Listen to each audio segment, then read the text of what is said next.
Thanks, Thomas. Thanks to the organizer. And it's a very honor to be here to attend this summit and especially to give this speech.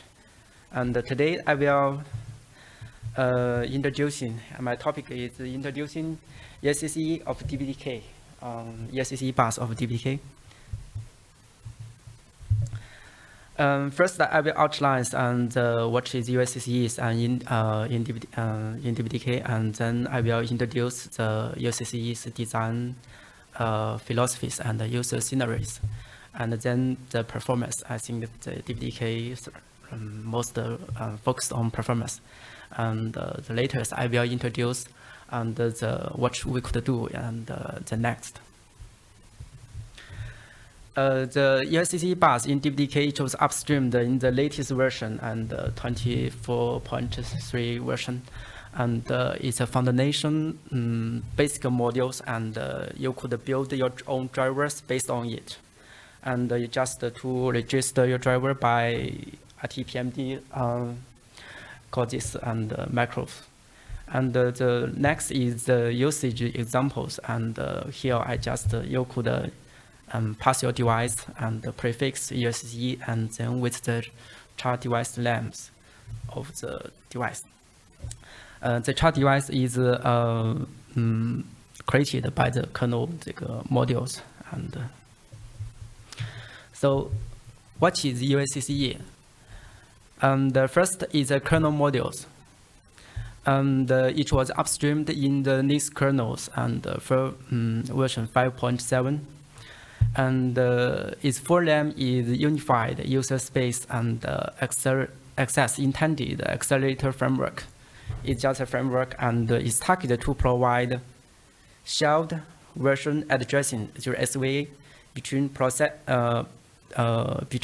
accelerator and processors, so that accelerators can access any data and data structures of the main CPUs.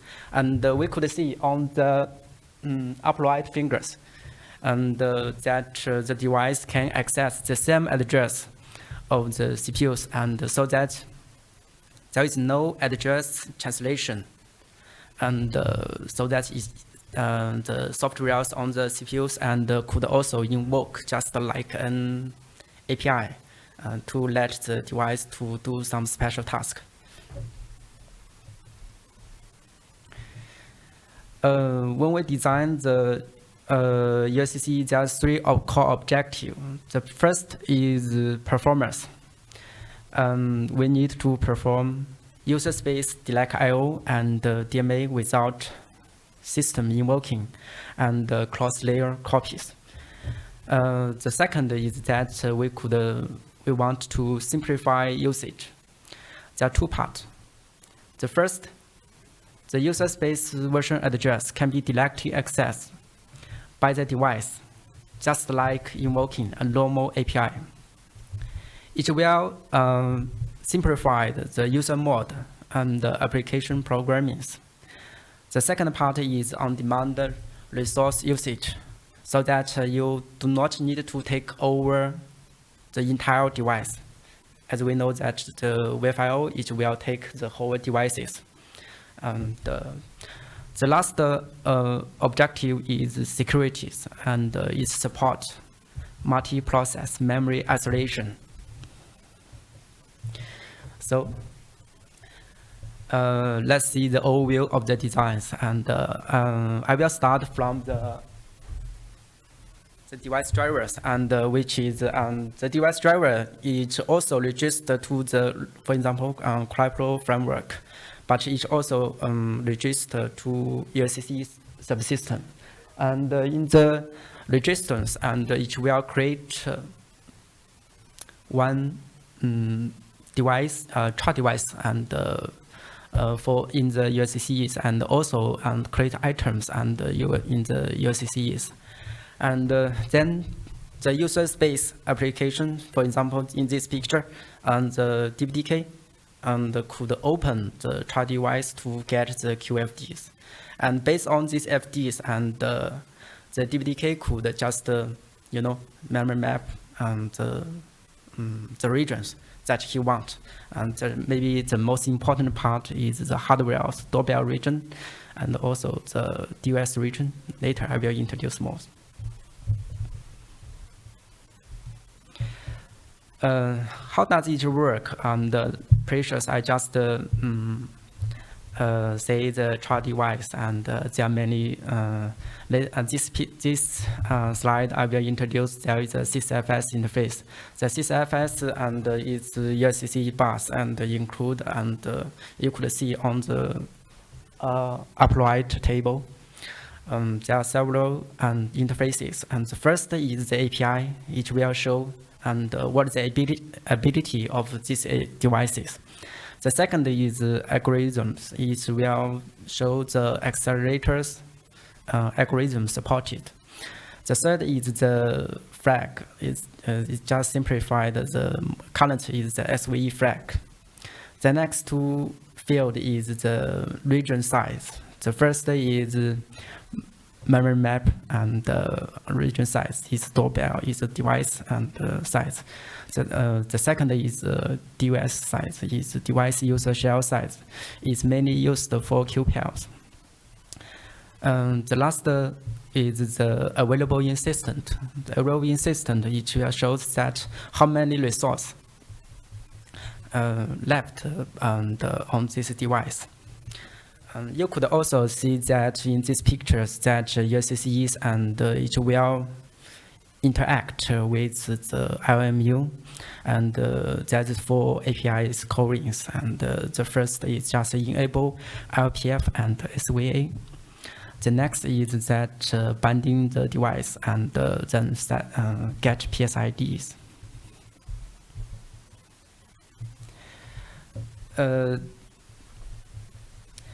The next, I will show you the details, and this is a module interaction diagrams. Now, let's start from the scan process. The DPDK and just the drivers and the bus DPDK, it will first scan the UACCE bus to get device list, and then it will read the device the capability, such as I just introduced in the previous slide, that the API algorithm and other field, and just store them. And then there is a prop that if you just pass the application with UACCE prefix and then device, and it will match, and the APIs or the algorithms of a or combination of API and algorithms, and so that we enter if match okay, and so that we enter just the driver ignitions. The driver ignition, we also know that the DPDK always have a number of queues, and especially for network yes, ETH-DV framework, it will say how many queues I want to create, so that and the driver will call the RT UACCEs and available queues, and to get to how many queues and could I get from here, so that if not enough, and it will maybe just return failed. Then it will invoke the RT UACCEs queue alloc, and this alloc, and it will the triggers the kernel UACCE modules to bind devices and get PSIDs, and later it will pass the PSID to the kernel driver, and the ultimate it will pass each set to the driver, each set to the device. The next is the two APIs and about RT UACCE's queue map. This is about if you want to, there is a memory IO region or DOS region, you just map them. And do these loans, and then you can start active the queues, and you just invoke the queue start. And also, and there, yes, and this framework also provide some, you could do some IO controls, and to do your driver specific, you different kind of vendor, different implementation, So you could do by these ways to implement your driver specific I/O control.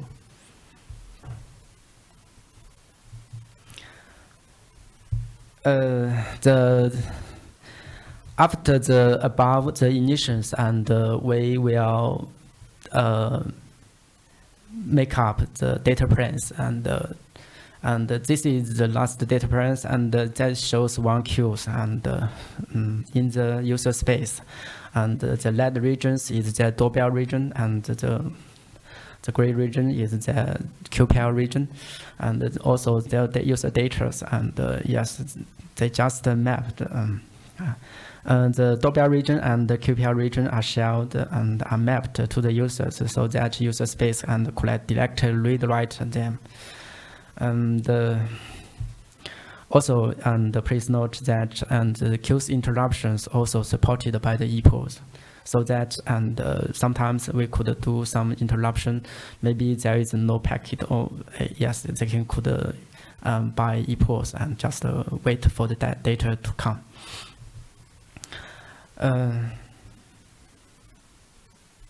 Next, I will introduce the usage scenarios of UACCEs, and the left part shows that the device was shared by multiplies DPDK process, and the right part shows that the UACCEs is used in the virtual machines.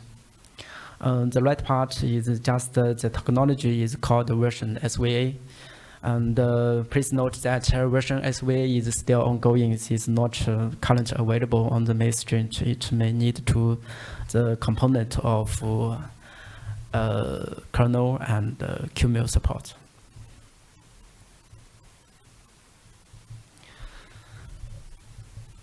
So we enter the, I think, most concerned the performance. Yes, and first I will introduce the scenarios of UMA architecture. Is uniform and memory architecture, uniform memory access architectures. In these pictures, I just there is one numeral. You can see that there's one numeral node, and in this lower, and the left side there is many CPU cores, and the right is the devices. Okay, so and we observed in that I think in component SOCs, and that I/O page 40's process time is multiplies CPU page 40's. In our platform, it's about 4 times. Yes. And if multi devices link the same SMU, and the SMU will serious processing, the time will get longer, and this means that yes, there are many devices behind the SMU, so that if each device is binding to a process, user process, that and they both encounter the page 40s. So the page 40s and on the SMUs will security process, and the total time will cost longer. When each encounter the scenarios that destined memories and may not mapped, and you can see that, and the task is that from source and memory to destined memory, just do some operation, and so that the destined memories may not mapped. So the device first access the destined memory may lead to I/O page 40. How to handle this? I think there is yes. The first is the CPU pre-access the destined memory region in order to set up memory map. There is 400 performance gains, and compare the all destined memory map are set up by devices with normal page size. The second performance point is that limited TLB and capacities lead to TLB miss. The scenarios is that all elected memories are normal page size, normal size. And yes, this is, I think, most DPDK and we are familiar with it. We just use huge page to handle this situation, but it will, it will lower the rate, the miss rate.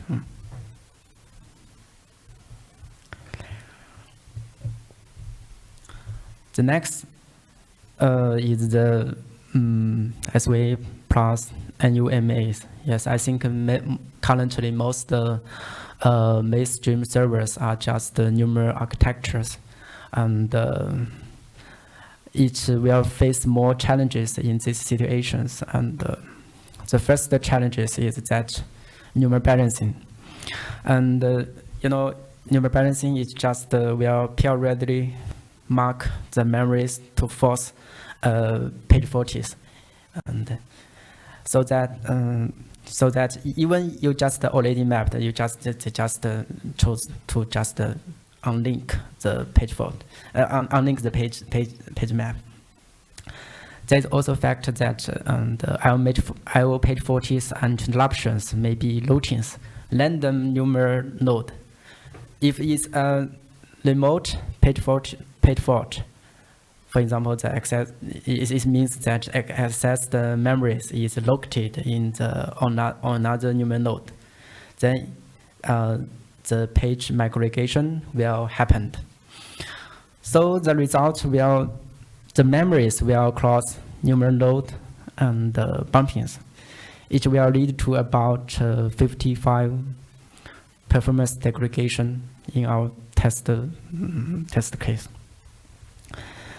How to handle this? And and there is memory bind for each usage memories. It means that we have to do memory bind for each page of our memories. The last main performance point is that the access performance across numeral node is very low. You could see the scenery. That scenery is that this picture I showed this. And all the memory located in numeral 0, and the devices need across numeral 1s to access numeral 0. It depends on the microarchitecture, and about 9.5 performance degradation, and observed when across one die. And how to handle? Yes, I think there is nearby process status, and this is mainly principles and DPDK's API design. So this is the summaries of SVA and plus numerals and in DPDK. So I think it seems that all the performance points are very addressed. The first is that DPDK use queued pages and to handle TLB miss. And the second is CPU pre-access to set up memory map so that it will eliminate IO page fault. And the third is DPDK use memory bind to, I think it's eliminate numeral balances. The last one is that I already said that before that, and many DPDKs and library and API each invoke one parallel. It's a numeral node or socket, and so that application just could allocate resource and bind them to the nearest the device, and so that it will don't happen, may not, sometimes may still happen across numeral node access. So it looks like all the performance points are solved by the DPDK right now.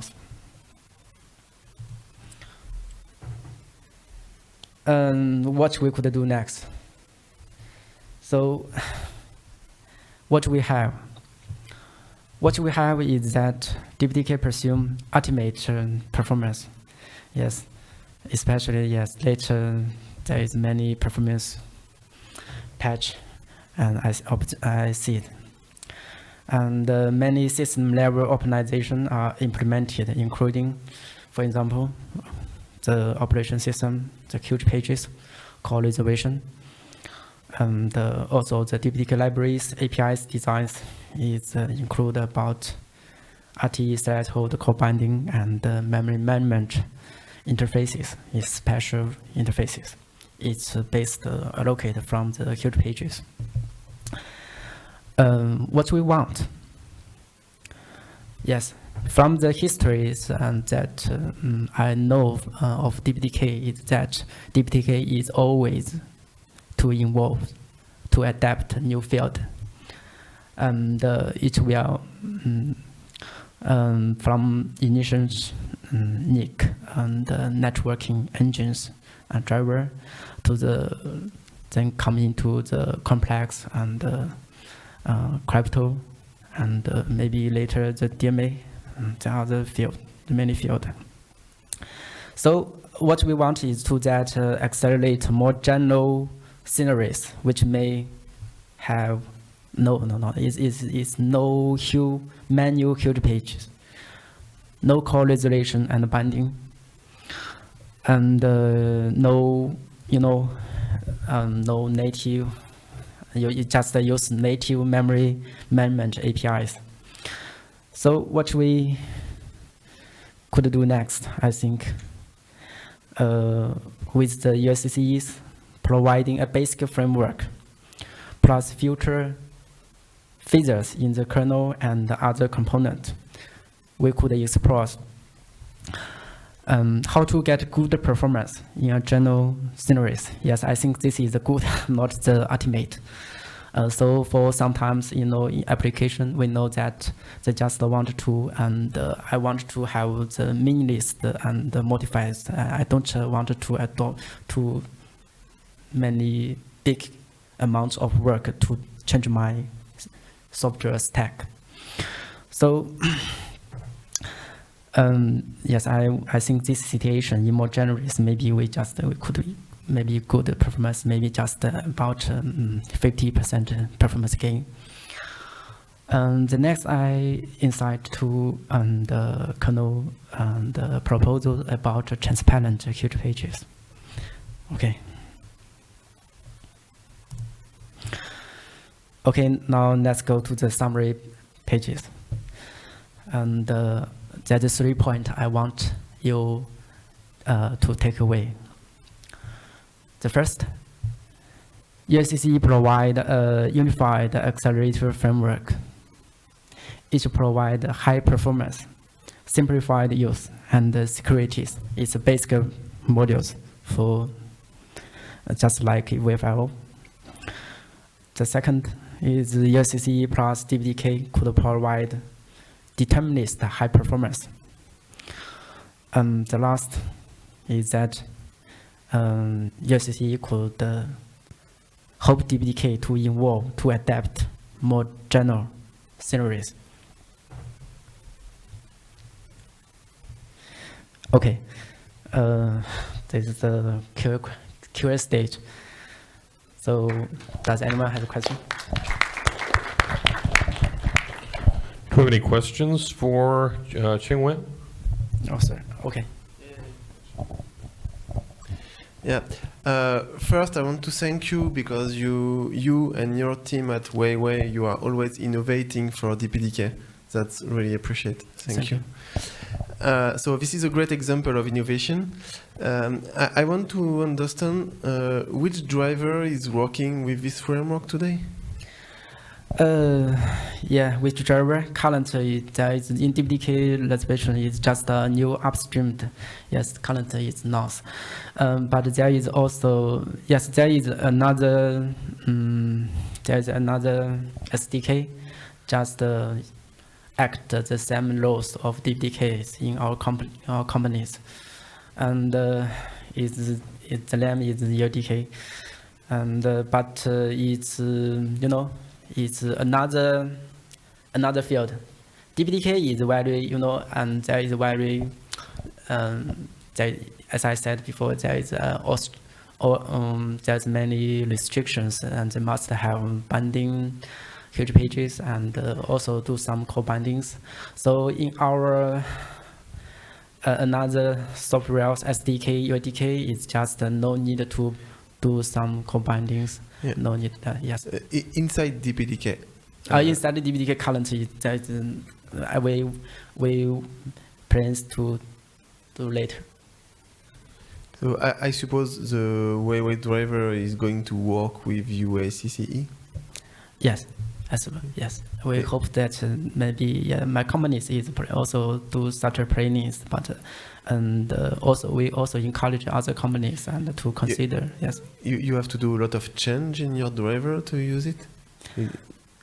Everywhere there is a memory allocation, you need to call function from UACCE. Am I right? Yeah. Yes. Okay. And so you started this work already for your driver? Sorry, for your PMD. For your PMD. In your PMD, you started to convert it to UACCE, I suppose. You did some tests. You said it's working. Your PMDs and yes, they. But I think it's hard to answer, and many things I cannot to say. So and yes, we plan to do development and based on the UACCEs and yes, I just to say. I understand it's too early. But you want to encourage other drivers to use this framework, right? Yeah. Yes. Yeah, yes. Okay. So let's encourage us. How many % I will gain? How many work I need to benefit from it? Do you think if I work, let's say, during 2 weeks on my driver, am I able to switch to UACCE? Oh, you say that how many work will Yes. I adapt? Yes. The work, I think if you want to use UACCE adapt in your solution, the first the work involves the first there is kernel modules. There's much kernel modules in your, and then based on DPDK, it's very quick. Very quick. Yeah. Yes, very quick. I think most 2 weeks, and that's okay. It's just it's just a very thin layers in the software stack. And the main point, I think the main task is based on the kernels and also I think the main concern is that the version SVA, if you want to use it in the version machines, and I think the current, yes, I just said before, the current is not mainstream, is not available, so that. And if you want to use it, and maybe you need to backport some commit and from unmerged, yes, to your solution product. Okay, thank you. Thank you. Other questions? Yeah. Jeremy is asking a question. So thanks. Does it support hot plug? Sorry, I could you pardon to? Does it support hot plug? The new device. Yeah, hot plug. Yes, a quite interesting question. Yes, the hot plug and current we didn't test before, but I will. Sorry for that. But in our test in the UADKs, and it shows that it is could support, but maybe I will do, and.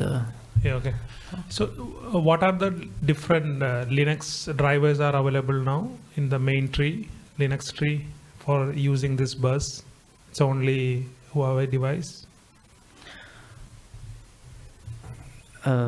You mean the next version? Linux main tree, what are the different devices are available using this framework? Sorry. In the Linux main branch, the upstream Linux kernel, what are the different devices is using this bus framework? Okay. Yes, it's already in the mainstream of Linux kernel, and what are the difference you mean compared to other, No, different devices. Different device. It's only from Huawei. Or which devices are using this bus? Oh, okay. Yes. And frank to say, yes, currently, yes, it's only used in Huawei corporations. Yes. And maybe, and I hope you could adapt to these new features. Yes, it's not new feature, it's about several years. Okay. Yeah. It's about, yes, about maybe 5 years. At least 4 years. Yes. And the last question is the pass ID, right? Can you go back to the previous slide? Okay. And then the previous.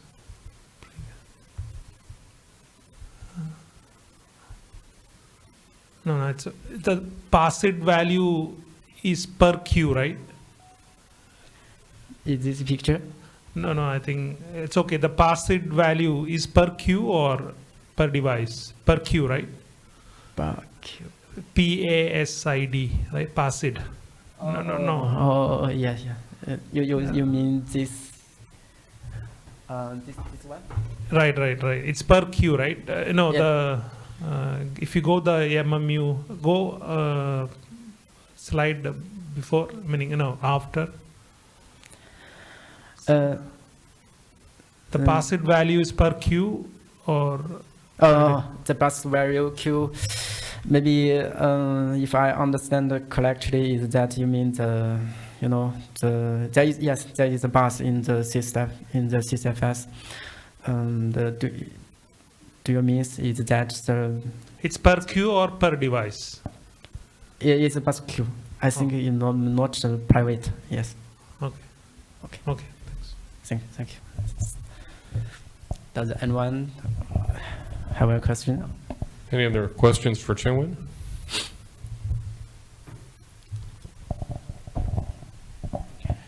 Do you have this slide is showing you have compressed driver and encrypt driver. So you plan to have crypto drivers and compressed drivers in DPDK also?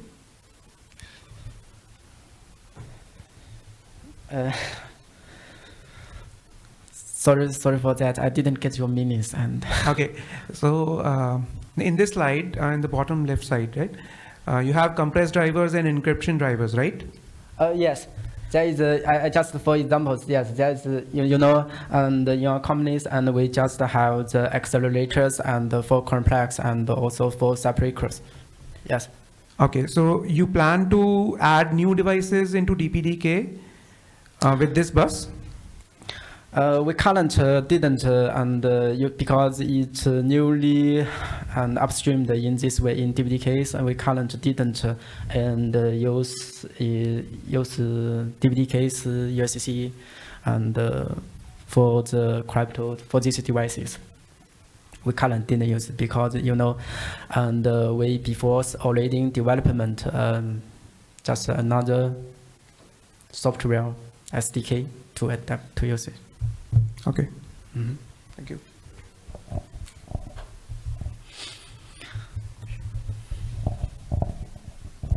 Hi, can you show a typical deployment like multiple VM or something like that? This. Yeah. What's the current user scenario you want to address for this one in your production? Your production's current deployment, or you mean the May deployment? Yeah. Yes, and the May deployment is that, and we want, yes, and as I said before, yes, indeed the host, in this field, in the left, and is our mainly and sceneries. But on the right is also our main sceneries but current VSWA is not is still ongoing, and maybe it's but if you want to use, there is also some patch you could backport to the current, and so I think the SVA could use both, and you just in-host in. So I assume currently you use it in QEMU case, right? Yes, for QEMU. Yes, majorly for QEMU. Well, yes, wait for something new features and for QEMU. Okay, thank you. Mm-hmm. Any additional questions for Chengwen at all? If not, then I think we're good. Thank you very much. Thank you. Thank you very much.